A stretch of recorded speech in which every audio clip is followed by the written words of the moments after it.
Okay, so ayan po, isang mapagpalang araw po sa inyong lahat, mga madam sir, mga boss, mga lods, mga lodi, mga idol. So another property for sale na naman po ang aming ipapakita po sa inyo. Dito naman po sa bayan po ng Guimba, Nueva Ecija. So ito po ay rice field po na property. So mga ilang metro lang po, siguro mga 100 meters lang po ang layo po niya sa sementadong daan. Ayan po, yan po yung way na papunta po sa National Highway. Sa National Highway po siguro mga nasa mga kulang-kulang 2 kilometro po siguro. So ito na po yung property na binebenta. Ito po. Ito na po yung property na binebenta. Simula po dito. Diretso po yan, pero kakanto po itong gagawin na po siya. Meron pong kalsada doon pero hindi na po aabot doon. Meron pang pagitan bago mag cemented road. Pero ito naman po yung kanyang kalsada. Irrigation road po ito. At ito po yung irrigation canal. Nasa mga 100 meters lang po yung layo po niya sa sementadong daan. At ito po yung property na binibenta. Meron pong sukat na 1.7 hectare. At ang presyo po ng property na to ay 3.5 million. Ayon po sa source po namin sa property nito. So hanggang dito po yung boundary niya. So estimate po namin frontage po nasa mga 40 to 50 meters po siguro. Okay, mga 30 to 40 meters po ang frontage po niya. So hanggang dito po yung kanyang entrada sa banda rito. Ayan po. So dito yan. Makikita nyo po sa drone video po yung boundaries po, kasi i-highlight po namin yung kanyang boundaries. So diretso po yan. Tapos gaganon naman, kakanto pa ganon na po. At ito po ay nahati po ng irrigation road tsaka irrigation canal. So ito po yung ibang part ng property. Ayan, ito po yung karugtong po. Siguro mas maluwang po dito sa kabila kaysa dito sa kabila. Ayan po. Siguro na mga 4,000 to, tas mga 1.3 yun dito. Sa kabila mga 1.3. At maganda din po ang frontage, mga nasa mga 40 to 50 o kaya 30 to 40 meters. Depende po yan sa makukuha pag pinageodetic po natin to. So ito nga po sabi ko, nahati po siya ng irrigation road tsaka irrigation canal. Ito po yung source of water po nila na pampatubig po nila sa kanilang palayan. At meron din daw pong deep well sa may blue na drum. May deep well po sila doon. Malakas po ang deep well po dito, malakas po.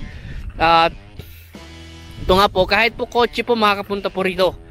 Dahil tignan nyo po yung kalsada po niya, itong irrigation road po niya, matigas naman po. Umulan po kahapon pero tignan nyo, ganito rin po yung tsura niya. So estimate boss, mga magkano kayo inaanin nito? 200 plus mahigit boss.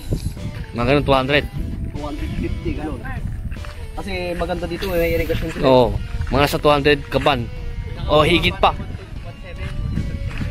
Oo. O mga sa mga, siguro pinakamababa ng mga 150 no, mga ganun, yung pinakamababa. So ito po ay andyan po yung meron pong doon outlet doon na na pwedeng papasok dito sa kabilang side.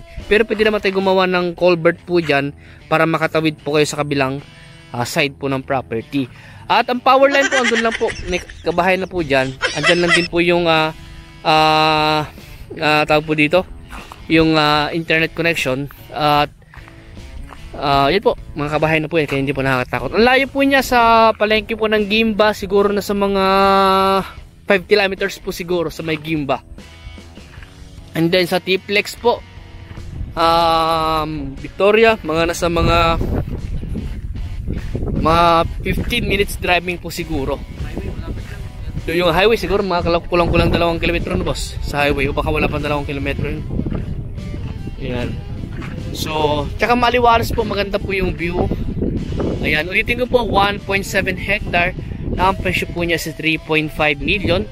At accessible naman po, kahit kotse po makakapasok po rito. Pero mas advisable pa rin po namin na yung mataas yung pang ilalim para mas secured. Kasi hindi lang po kasi kung sakali na viewing po kayo, hindi lang po isang property yung papakita po namin sa inyo. Magpapakita pa po kami ng ibang property para may option po kayo kung sakasakali. So may tindahan po yan, yung bahay na yan, may tindahan po dyan. Tapos yun, makabahay na po yan. Andiyan na po yung power line, may internet connection na rin po. Yung mga kable ng po yan, yung mga poste po na yan, internet connection po yan. At may mga solar light din po, o street light. Solar light sa kanilang kalsada po. At yun, makabahay na rin po yung part na yan. Andyan lang po yung highway. Kung nakita nyo po yung dilaw na yun, yung part na yun, yung may dilaw po na bahay doon, andun na po yung National Highway. So nasa mga kulang-kulang 2 kilometro po ang estimate po namin. So maganda po itong property nito. So mga naghahanap po ng pang-farming, baka ito na po yung hinahanap nyo. Sa mga mahilig po mag-rice farm, baka ito po yung hinahanap nyo. Pwede rin po itong convert sa sa vegetable farm, mga pwede tayo ng mga fruit bearing. Sa inyo po yan. Pwede rin pong pang residential. Dito sa part na to, itong matalaib na part na to, ay pwede nyo pong gawing residential po ito. Magsatabol lang po tayo ng konti, and then pwede na kayo magtayo ng bahay. Sa inyo po yan, kung ano po yung development na gusto nyo. At ito po ay titled property po itong property nito. Ayon po sa source po natin. Okay, so may ibang katanungan pa po kayo regarding po sa property nito, tawag na lang po kayo sa akin. At kung gusto nyo mag-viewing din sa property nito, mag-schedule lang po kayo para masamahan po namin kayo. So hanggang dito po muna, at maraming salamat po sa inyo lahat, at God bless po.